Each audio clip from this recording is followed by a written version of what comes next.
మీ మోకాల నొప్పులకు ఎటువంటి సర్జరీ లేకుండా ఎపియాన్ పెయిన్ క్లినిక్ అందిస్తున్న అత్యాధునిక చికిత్స.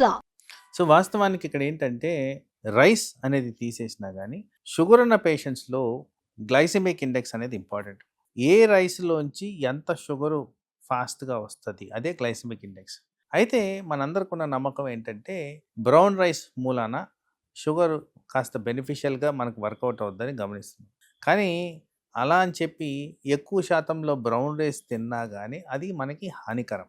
ఎందుకంటే క్యాలరీ కౌంట్ అనేది ఫైనల్లీ కౌంట్ అవుద్ది, గ్లూకోజ్ లోడ్ అనేది కూడా ఫైనల్లీ కౌంట్ అవుద్ది.